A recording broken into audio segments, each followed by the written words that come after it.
This is Pet Life Radio. Let's talk pets.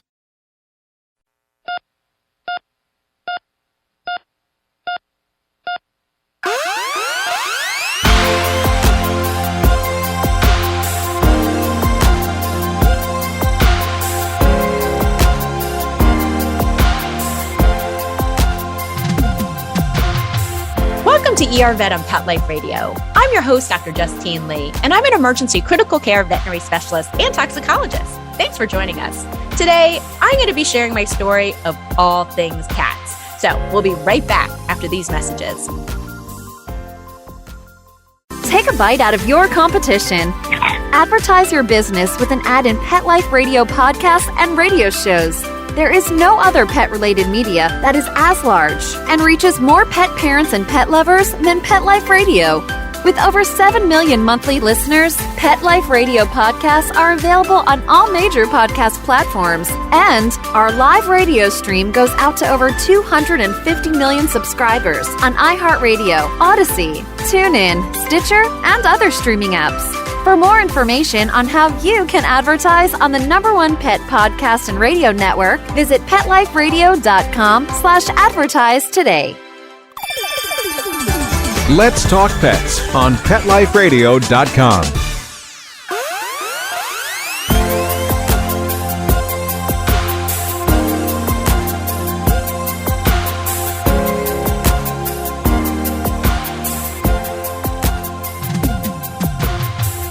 Welcome to ER Vet on Pet Life Radio. I'm so excited to share my story of how I fell in love with cats. So just in case you're a dog owner, you still want to pay attention because I'm a firm believer as a veterinarian to be a multi-species household. So let's first talk about cats. Now, I'm kind of embarrassed to admit, I grew up with a cat as a very, very young toddler, but I didn't have my own cat until 1998. That was during my internship at Angel Memorial Animal Hospital in Boston. Now, up to that point, I was very well schooled on all things feline. I knew about nutrition. I knew about their common medical conditions. I knew that they liked certain types of kitty litter boxes, and I knew what behavioral issues they had. In other words, I learned all this stuff in vet school, but it wasn't until I had my own cat as an adult that I truly understood cats. Now, trust me, I've always been a dog person, and I grew up with dogs. I've had family dogs, but I will say I just assumed that most cat owners were typically apartment dwelling females. It wasn't until I got my own cat. And I wanted to step back a little bit. The first time I actually learned about the innate ability for animals to get it was actually during my 4th year as a veterinary student. Now, I lived with a veterinary roommate, and she had a long-haired gray cat named Crystal. Now, in full disclosure, I will admit, as a criticalist, I'm a really fast walker. And so this cat was super skittish around me. Maybe I walked too loudly, or I was always on the Zoom. I was running around. And so as soon as Crystal saw me as a roommate, she always darted away. In fact, I don't think I actually ever touched her while I lived with her for that full year. I would give her the occasional kibble, 5:30 in the morning when she woke us up. But honestly, I wasn't really bonded to Crystal. She was more bonded to my roommate. Well, sadly, I ended up having a pretty traumatic experience as a 4th year veterinary student while I was at Cornell University. I was on rotation on large animal surgery, and I had a horse that came in, and unfortunately, she had something called a colic, which is when they have severe abdominal pain. This horse was pregnant, and she had something where she had a septic peritonitis, and that's a life-threatening bacterial infection. In other words, her intestines had twisted and eventually ruptured, and she ended up needing emergency surgery. Because she was pregnant, unfortunately, the owner of this horse decided not to pursue surgical intervention, and they didn't want to humanely euthanize this horse. Now, I will talk about it in another future episode of ER Vet, but making the decision to euthanize a pet or an animal is a really hard decision. I get it. But I will say a lot of animals don't die peacefully on their own. And unfortunately, despite multiple pleas from multiple clinicians, this horse owner elected to let the horse die on her own. They totally declined euthanasia. And despite the surgeon's pleas to do so, this horse ended up slowly dying. Now, if you guys have ever had a horse or you've ever seen a horse, they are always upright. They're always standing. You hardly ever see a horse lie down. Even when they sleep, most people don't know they spend 90% of their time standing up and sleeping. This horse was so painful. Unfortunately, she was lying on the ground. And so she was laterally recumbent, just lying down. And she was so painful. We actually used every single pain medication in the entire hospital to make sure that this horse didn't suffer, both from the large animal clinic and the small animal clinic. It was really traumatic for me. I actually had this horse's head in my lap. And I could see her eyes rolling back and she was whinnying. And it was just so traumatic as a vet student to see a horse in so much pain. As she was dying, I was actually sobbing over her with, again, her head in my lap. And my tears were dripping on this horse. She ended up dying a few hours later. But as a blossoming veterinarian, this really broke my heart. I was so traumatized by the event. I went home, and when I went home, I was emotionally crushed. I sat on a sofa, I was weeping and crying and just really tear-stained from the whole event. And, at that point, I had been in the hospital for probably 15, 18 hours. I was crying. I smelled disgusting. I smelled like a barn. I was covered in blood, sweat, and tears. And I plopped on the sofa. And at that moment, Crystal, the gray cat who never came up to me in my life, came over and laid on my lap. She never, ever came near me. And for some reason, she knew something was wrong. And again, I had lived with her for over a year and a half. Crystal headbutted me and she just stayed on my lap for hours while I was crying. And trust me, I've cried before sitting on a sofa and she's never done that before. After that, I became a believer. Cats and dogs truly have an innate sixth sense. Crystal probably didn't like me because I was a fast mover, but even Crystal, the cat, knew that something was wrong and she came to comfort me. And that's when I became a cat person. Since then, now I get it. When cat owners say cats know or dogs know, as a veterinarian and a cat and dog owner, I totally get it. Now, during my internship at Angel, I ended up adopting my first adult cat. And this was a 6-week-old kitten. And sadly, it was probably an animal abuse case. This kitten came in really neurologic. In fact, it had microscopic back fractures, it had tail fractures, and it had probably some concussive injury to his brain. He was really neurologic and he presented with a lot of neurologic deficits. He couldn't walk, he couldn't see. And I suspect that he was thrown against a wall or stepped on. And this cat ended up being one of my first BFFs. Now, I adopted this cat. And I remember during my veterinary career thinking, gosh, I know we do cat kidney transplants, and I know the quality of veterinary medicine is so amazing, but I don't think I'd ever spend $10,000 on a cat. Well, after I adopted this little kitten and named that cat Seamus, I fell in love. And between Seamus and Crystal, it really taught me that cats are so amazing and truly have an innate sixth sense. So, in a previous episode of ER Vet, I did talk about how to pick the right pet. And whether or not you have a dog or if you have a cat, it's a great episode to listen to because a lot of people out there who've never had cat exposure, they just innately say, oh, I don't like cats, but they've never truly been exposed to them. I'm going to encourage you, if you're not allergic, to consider fostering one. Why? Well, my husband, he grew up on a farm, a tiny farm in a small town in Minnesota. And he was never a cat person. In fact, they didn't like having cats at the barn or at the farm that he lived on. And it wasn't until he met Seamus and my other cat that he fell in love with cats. Part of it is just lack of exposure. A lot of guys, not to stereotype, haven't been exposed to cats, so they don't understand how amazing they are, what great companions they are, and how they have that crazy sixth sense. Now, I already mentioned I'm a dog person and I'm a cat person. The current cat that I have is so amazing and so affectionate. Plus, she's amazing with my toddler that I am borderline more of a cat person now. It's kind of crazy. I never would have thought that. So if you're thinking about getting a cat, and you're thinking about adding them to a dog household, you definitely want to check out those previous episodes because I do talk about how to introduce a new cat to your household and how to pick the right pet for your family. So you definitely want to check out those previous episodes. Now, as a veterinarian and cat owner, I will usually say that I prefer to have one dog and 2 cats. Now, some people are huge advocates of adopting or purchasing 2 kittens from the same litter so they have an automatic playmate. Personally, it's a decision that you have to decide. Now, there's pros and cons of it. They will definitely have a play buddy, but keep in mind, they're not going to be quite as bonded to you because they're more bonded to each other. So it's a total personal decision. I will also say, as a veterinarian and an animal lover, I know that older cats have a harder time getting adopted from shelters. Everybody wants a kitten. So the kittens are really quickly adopted from shelters. But unfortunately, some of the older cats are there for years. So I personally am a huge fan of adopting older cats. Plus, you get amazing pet karma from this veterinarian. I will also say lifestyle-wise, I am not ready for a kitten. If you don't know, kittens are very, very playful and they like to bite and they like to attack and they like to play and they're nocturnal and they like to climb up your curtain shades.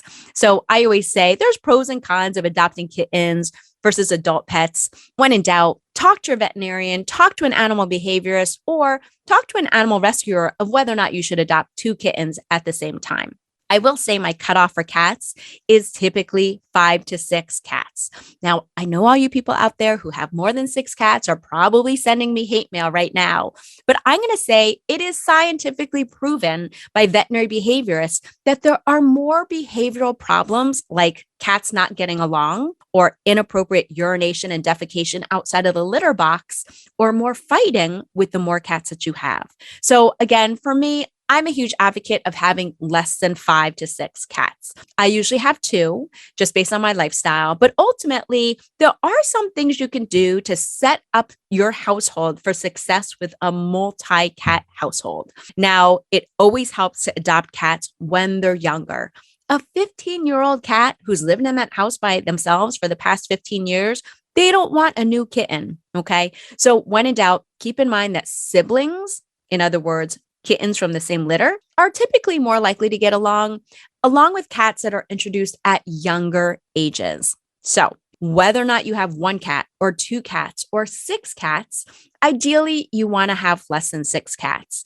Now, to all the people who are great Good Samaritans out there, they'll adopt a cat and then they take that cat off the street and they find out that she's pregnant. And all of a sudden, they have 8 cats. And trust me, it's hard to find homes for extra kittens. And before you know it, now you have 20 cats. So I see this all the time. In fact, it can quickly spiral out of control. So you always want to work with your veterinarian, or you want to work with a local animal rescue group to help you get those kittens spayed and neutered as soon as you can.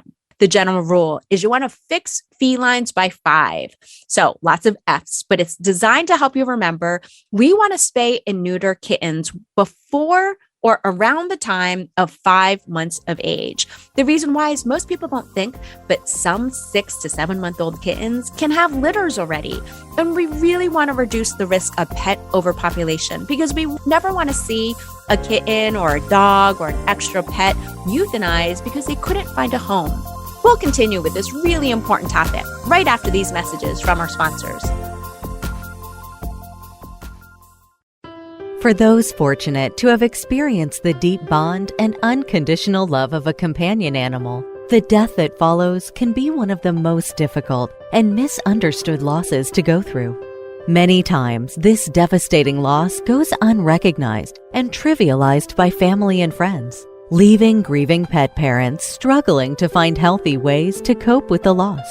In And I Love You Still, a thoughtful guide and remembrance journal for healing the loss of a pet, Dr. Julianne Corbin calls attention to the difficulties unique to the loss of a beloved pet and provides an interactive and compassionate guide to help you process your loss and work towards coming to a place of peace and healing. For those interested in journal therapy and looking for a professionally written and compassionate resource to help understand and reconcile the grief associated with the loss of your pet, this book is for you.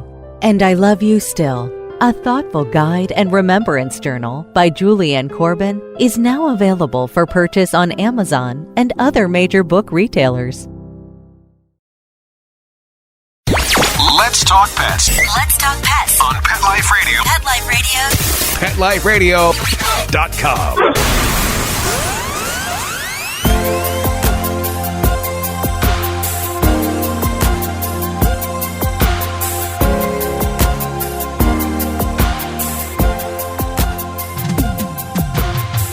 Welcome back to ER Vet on Pet Life Radio. Today, we've been talking about cats and how I'm a cat person, and it's partly because of my previous experience with cats 20 plus years ago. Now, I love having 1 to 2 cats in a household, and ideally I prefer to have 2, so they always have a companion. I talked about, as a veterinarian, how I usually have 1 dog and 2 cats. Now, if you're going to adopt or purchase a cat, please make sure you do your research. There are a lot of bad breeders out there, and there are some amazing breeders. So you always want to do your research. You always want to check with your veterinarian. And if you are thinking about adopting one, please consider adopting an adult cat over a kitten. If you do have a cat or you have a kitten at home, please make sure that they're spayed and neutered by 5 months of age, because they can end up having a lot of litters. So we really want to help prevent pet overpopulation. All right, the next part I wanted to talk about, how to keep your cat healthy. Let me share a little anecdotal story. I had a Facebook friend who was a high school acquaintance, and she pinged me on Facebook Messenger, and she said, "Oh, my 19-year-old cat has profound vomiting and diarrhea and is really sick." Well, it turns out that she was fostering a kitten for local animal rescue. And unfortunately, her 19-year-old cat that lived in a high rise in New York City had not been to a vet in 18 years.